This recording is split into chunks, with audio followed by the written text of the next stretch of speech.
Hello friends, मेरा नाम है रागनी। स्वागत है आपका मेरे यूट्यूब चैनल लॉ विथ रागनी पे।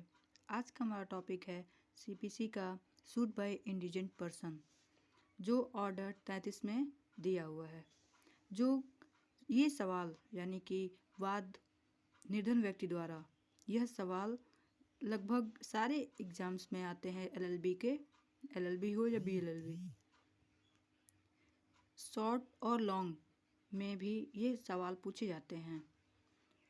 फ़िलहाल मैं इसे शॉर्ट में बता रही हूँ, जो लगभग 4 मार्क्स के लिए हैं, और लॉन्ग के लिए आप कमेंट करें। तो शुरू करते हैं हम। सिविल प्रक्रिया संहिता के आदेश 33 के तहत गरीब या निर्धन व्यक्ति को यह सुविधा दी गई है कि वह बिना कोर्ट फीस चुकाए वाद दायर कर सकता है। यानी कि आदेश 33 सीपीसी के आदेश 33 में यह सुविधा दी गई है कि कोई भी गरीब या निर्धन व्यक्ति बिना कोर्ट फीस दिए वाद दायर कर सकता है। आदेश 33 का नियम 1 के अनुसार वह व्यक्ति निर्धन कहलाता है जो निर्धारित कोर्ट फीस देने में सक्षम न हो, या जिसके पास इतनी संपत्ति न हो जिससे वह फीस चुका सके। आदेश 33 का नियम 1 कहता है कि वह व्यक्ति निर्धन कहलाता है जो निर्धारित न्यायालय का जो फीस है वो ना दे सके, यानी कि उसके कुल संपत्ति का जो धन है वो सिर्फ 1000 से कम आए। 1000 से कम होगा तो ही वह निर्धन कहलाएगा।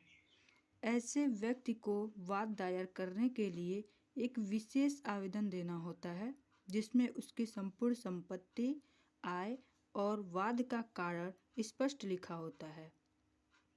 अगर कोई ऐसा निर्धन व्यक्ति है और वह वाद दायर करना चाहता है, तो वह वाद दायर करने के लिए एक विशेष आवेदन देगा, जिसमें उसकी पूरी संपत्ति, आय और वाद का कारण स्पष्ट लिखा होना चाहिए।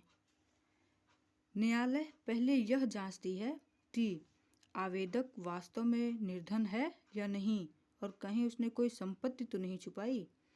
तो जब आप कि जो निर्धन व्यक्ति है वो दे देगा जब विशेष आवेदन, तो चेक किया जाएगा, न्यायालय चेक करेगा कि क्या वह सच में निर्धन है या उसने कोई संपत्ति तो नहीं छुपाई।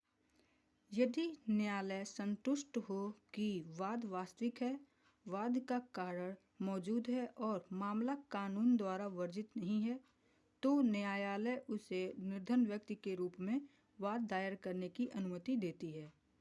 जब न्यायालय को यह संतुष्ट हो जाएगा, न्यायालय यह मान लेगा कि हाँ सही, ये जो वाद है वो सही है और इसमें कोई भी कपट नहीं है, और इसने, ये जो निर्धन व्यक्ति है उसने कोई भी अपना संपत्ति छुपाया नहीं है, तो उसे निर्धन व्यक्ति के रूप में वाद दायर करने की अनुमति दे दी जाती है।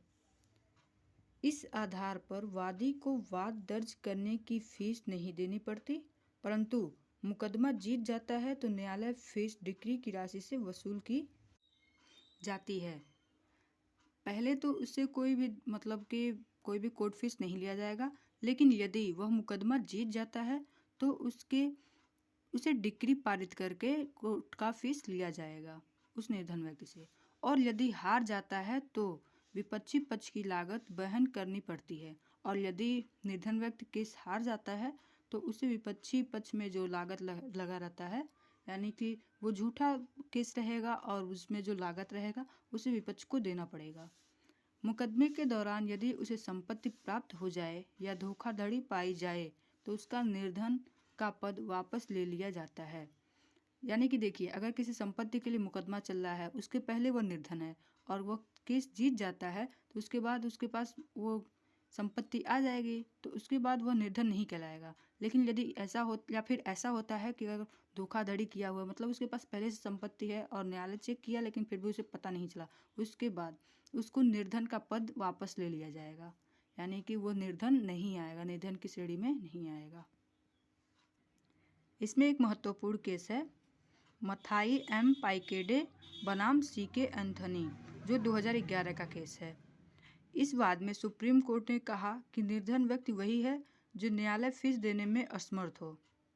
इस प्रकार आदेश 33 यह सुनिश्चित करता है कि आर्थिक कमजोरी किसी व्यक्ति को न्याय से वंचित न कर सके।